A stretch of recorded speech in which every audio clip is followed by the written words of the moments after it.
Today's episode is about science.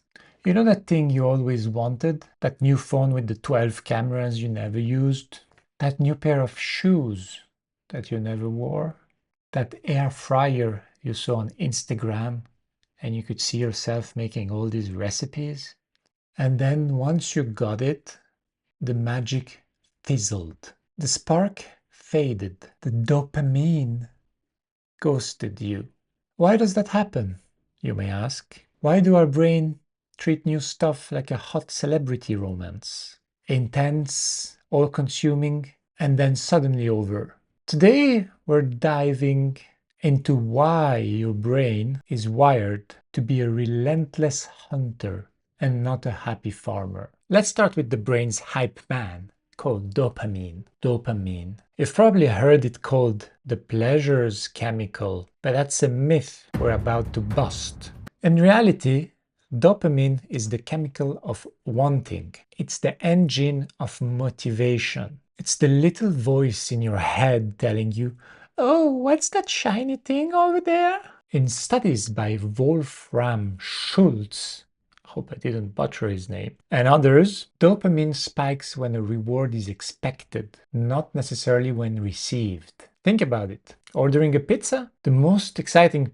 part is while you're ordering the pizza and tracking the little car or bike on the app, right? The craving, the waiting, that's peak dopamine. That first bite is great, but it's never quite as good as the idea of that first bite. Your brain loves the hunt. Now let's talk why good feelings don't last. It's a concept called the hedonic treadmill. When something good happens, like you get a promotion at work, you buy a new car, you finally win a game of Monopoly, your happiness gets a nice boost. But then your brain, that sneaky little bastard, just gets used to it. That amazing thing becomes your new normal, and you flatline back to your regular old baseline happiness. Misery. A famous 1978 study looked at lottery winners. You'd think they'd be set for life, right? Well, wrong. After the initial excitement, they weren't significantly happier than regular people that didn't win any lottery. They even got less joy from everyday stuff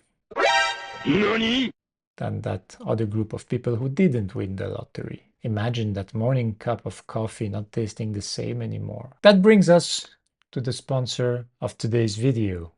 That's me. That's right.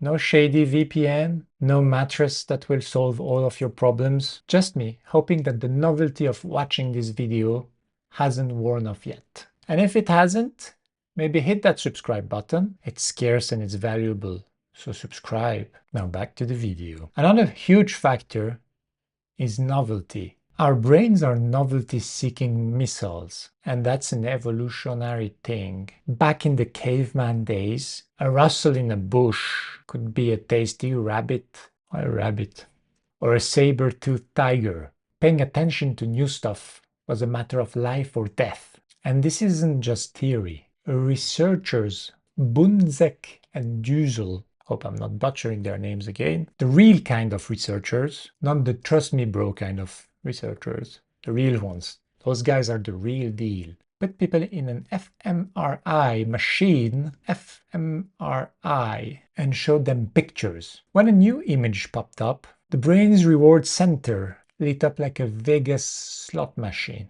When a familiar image appeared, crickets. That illustrates why we lose interest in what we have and crave what we don't have.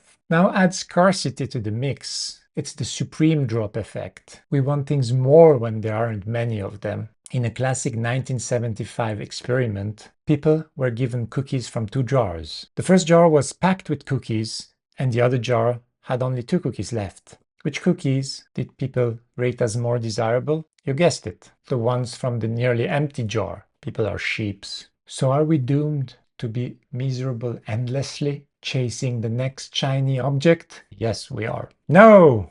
There is hope! You can't rewire your brain, but you can learn to drive it better. Here are 2 brain hacks. First one, gratitude. I know, it's cheesy. Sounds like a motivational poster at the dentist office. But it works, apparently. Instead of focusing on what you don't have, you consciously focus on what you do have. A 2003 study had people keep gratitude journals. The gratitude group ended up significantly happier and more optimistic. So whatever you do, take a moment to appreciate it and write every day a little sentence on what you're grateful for. It feels silly, but it seems to be a real workout for your brain. Second hack, space out your pleasures. Don't binge watch that show.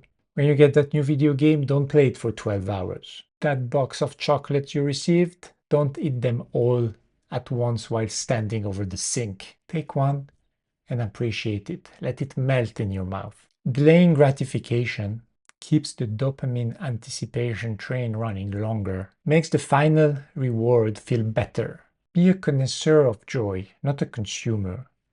So the next time you get bored of that thing you desperately wanted a month ago, don't feel bad. I mean, you can feel bad a little bit, but don't feel too bad. Your brain isn't broken. You're not broken, my friend. You're one of us. Your brain is just running its ancient hunter-gatherer software. But by understanding how your brain works, you can hack it. If you can learn to enjoy the hunt without forgetting to enjoy the catch, you'll be happier. If that video made you slightly happier, and if you enjoyed it, please smash the like button and hit subscribe for more. Thank you for watching, and see you in the next video. That's the Hershey Show. Now you know.